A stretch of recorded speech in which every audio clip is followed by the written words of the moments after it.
Before I get into what I want to talk about in this video, I want to first thank everybody who's so far donated to my GoFundMe.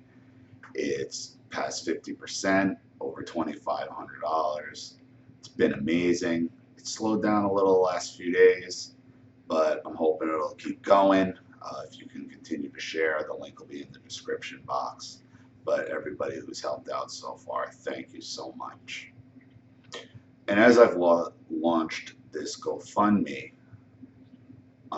really dealing more with parental alienation, I've had chats with a few of you about what the answer is. Like, how do we change this? And we victims of parental alienation have to come to some harsh realizations here. As great as the awareness is, the PAS awareness is, the blogs, the Facebooks, the Facebook groups, the Twitter groups, there's books now being released, one about, it's basically Bullied to Death, how a guy committed suicide because he was bullied so badly and it was so obvious in the injustices of the family court system, which is great, and it gives us all some understanding, it gives us some shoulders to lean on, and it puts out some general awareness in that. Much like the narcissism, it lets us know we're not alone, there's other people going through it, to share the injustices. But here's the harsh reality of it. Nothing's changing, and nothing's going to change. And I've spoke about this in the past about, all laws, how things work. First of all, it's a judge deciphering the law, and the way the laws are written, mainly pushed by women's groups, is to benefit the mother. And it's a cookie cutter process where a judge is just analyzing the law, and there's a cabal going on where the lawyers are making money, the courts are making money, the judges are making money, and nothing changes. Why? Because how do laws get made? How do laws get changed? Lobbying groups speaking out, protests. And the problem is with that is predominantly the victims of parental alienation are men. Now, there are some women, but by and large, it's men being the victims.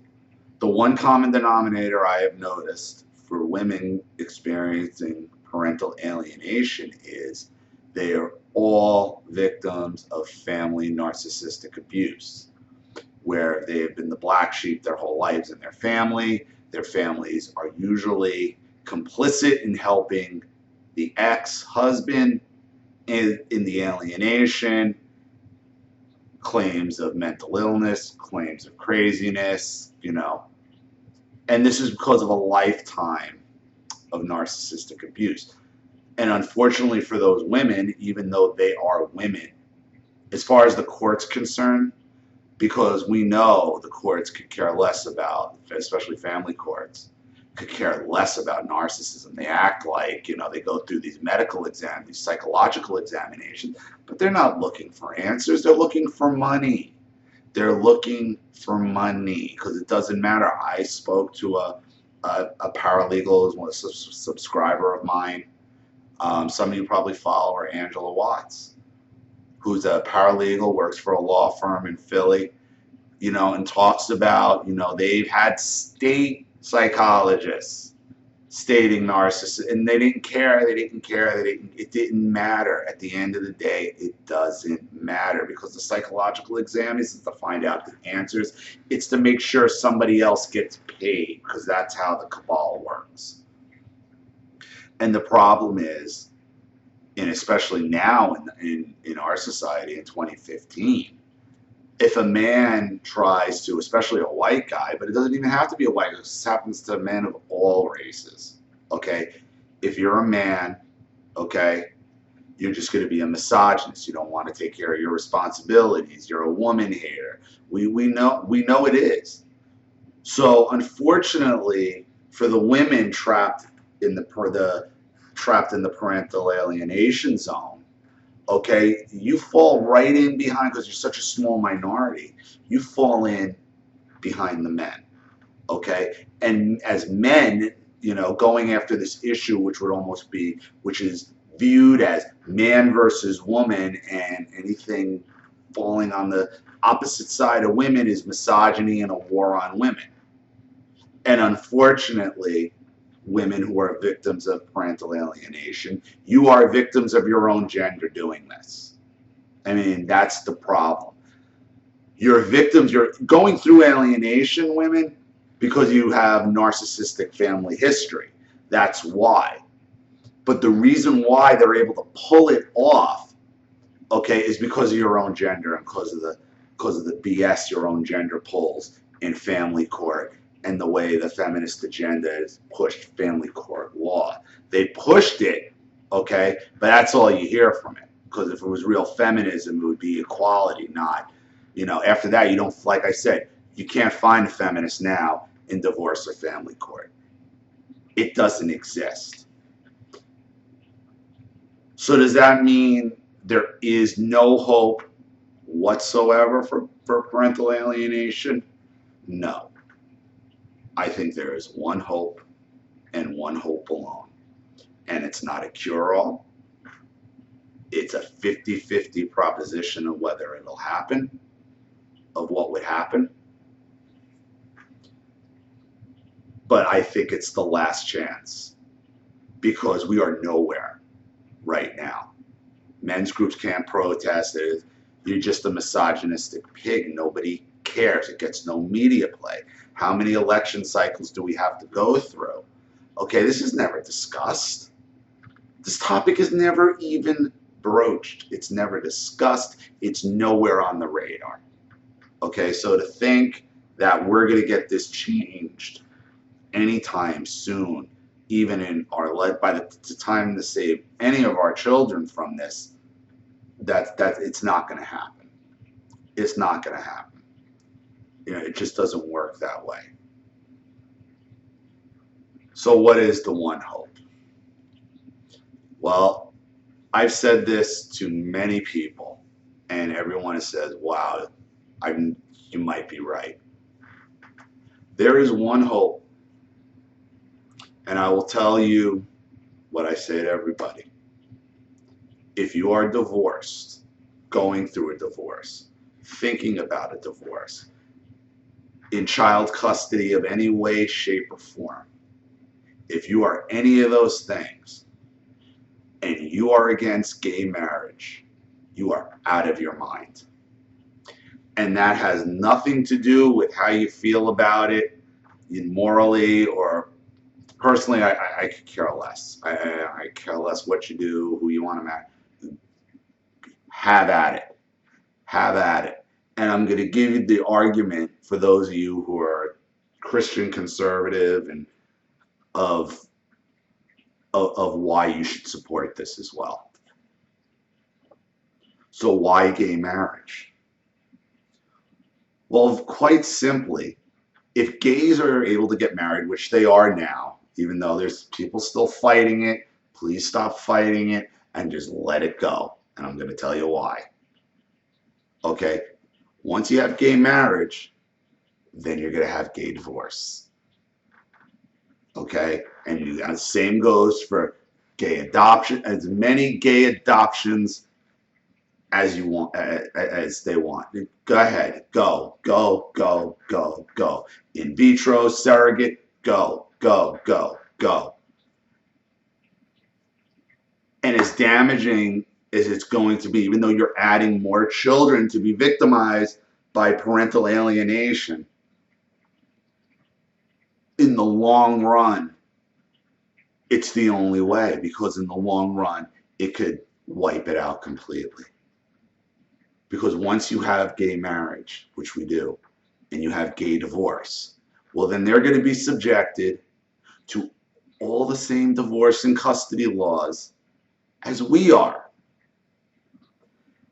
And when you consider how fast the gay agenda was able to be progressed in this country to a point where, if you go back to 1985, the break of the AIDS epidemic, gays were stigmatized, gays were carrying this killer disease, gays, no, no, no. If you would have said 30 years ago there'll be gay marriage in 30 years, you'd been out of your mind. If you'd have said 20 years ago in 1995, you'd been out of your mind. People would have thought out of your mind. So to go from there to gay marriage in 30 years, when you consider how long it went from the signing of our Constitution when we had slavery to the Civil War, till the end of the Civil War in 1864 or 64, 65. Okay, it took another 100 years until the Civil Rights Act of 1964 was passed. Think about that. Think about how fast the gays were able to get their agenda through. Why? Because they had support groups, they had lobbying groups, they had political groups, okay, and they were out there and they were in your face, and you really couldn't criticize them because they were gay, and then you were going to be homophobic. They are the political action group of the country right now. They are wielding the most power, not the immigration groups, not the anti-immigration groups. It was the gay. It's the gay agenda, and I'm not passing any judgment on it either way. But that's the reality when you consider how fast they progressed to get what they wanted. Okay, it's amazing, and they're a force to be reckoned with. So going to a gay divorce, and now they're going to be subjected to life he or she is accustomed to, and unequal parenting time, because they're still going to have to go after one of them, okay, for the child support. One of them's going to get full custody. One of them's going to get parenting time. Well, they're not going to be happy. And then it's going to be on. And then it's on. So here's where the Christian, I would tell the Christian conservatives that you should support this. And why? Because you're not stopping it at this point. Supreme Court has already ruled. It's over. It's done. This woman in Kentucky, like, just go transfer her somewhere else. It doesn't matter. It doesn't matter that they're just going there to screw with you. It doesn't matter. Here's why. Because the gay agenda, the gay lobby is going to have to make a decision at that point. Once gays are like, how could this happen? This is unfair. This is this. This is that. Is he getting custody because I'm more feminine and he's more masculine? That's not right. And it's going to cause this issue, and the gay agenda still is going to have the lobbying group. So they're going to have a decision to make. They can either lobby to the courts for a more fair system, and they will be listened to. Because what are you going to come at them with?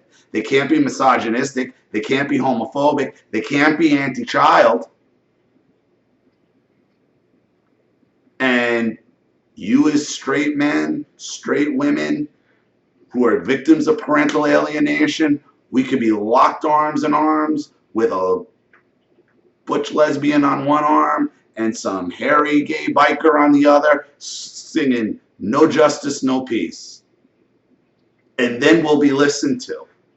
Because that's the reality of politics. That's the reality how laws get passed. Or if the gay agenda can't fight this out, because then what's going to happen? The infighting in the gay community. And you're kind of already seeing it now between like transgenders and bisexual, like you're not gay enough. Like, so they're almost at, they're gay, they're kind of can get there already. And they don't know what to do because they don't know, so they try to ignore it. This they won't be able to ignore. Okay, because this is going to be parenting rights and your money and your future. And I worked for this, and now this woman, my wife, if you're a woman, or you're a man, if you're this man I married, wants half my stuff when all he did was sit home and, you know, maintain the house. Like, he didn't do anything. It's all mine. When they have to deal with that, and if they're gay lobbies and they're gay representatives who lobby Congress, who lobby the state legislators, who lobby to change laws, okay? If they abandon them on that, the whole gay agenda, it's going to implode on itself with the it's going to implode. So if you're a Christian conservative and you're against gay marriage, okay, you're not going to win it. You're not going to win in court. You're not. It's over. It's been ruled upon. Okay, and the chances of getting another conservative on the Supreme Court with the way the country's going, it's not going to happen. You have to look at this in reality. You have to look at this in reality. And if you're a Christian, I don't think you should root for the destruction of the whole gay agenda either. Okay, if we can change custody laws and we can make it a more fair system, I think we'll be happier as a society anyway. And maybe you'll be able to relax a little bit. And I think the more Christian conservatives or whatever, whoever's so staunchly anti, no gays, no, the longer you see it and the longer you deal with it and you see most of them are normal and rational people, not the crazies in San Francisco who are marching up and down in sex gear, okay? And once the gays can finally separate, say, you know what, that's not about being gay, that's about some weird sexual fetish, because straight people do that shit too, okay? Most gays are normal people just looking to live day to day, you'll see the Christian conservatives back off a lot. But that, to me, gay marriage is parental alienation's only hope. It's their only hope. Because there is no other lobbying group with any kind of head of steam right now. And this issue is nowhere on anybody's political radar trying to get a child custody law change, a family law change. It's not happening. It's not happening. And the groups are great, and the support groups are great on Twitter and Facebook and all of that, because it's support for each other, it's stories for each other to let you know it's not alone. But the reality is this movement isn't a movement. It's people on the internet exchanging stories right now. Because to be a movement, you have to have some political power. And we just don't. We just don't. Gay marriage is the last hope for parental alienation, because unless the laws are changed, nothing changes. Once again, the link to my GoFundMe is in the description box. Thank you everybody who's already donated. I'll be making another video very shortly, be a political video. This is Ollie Matthews. Thanks for watching, and I will see you all again real soon. Thanks. Bye.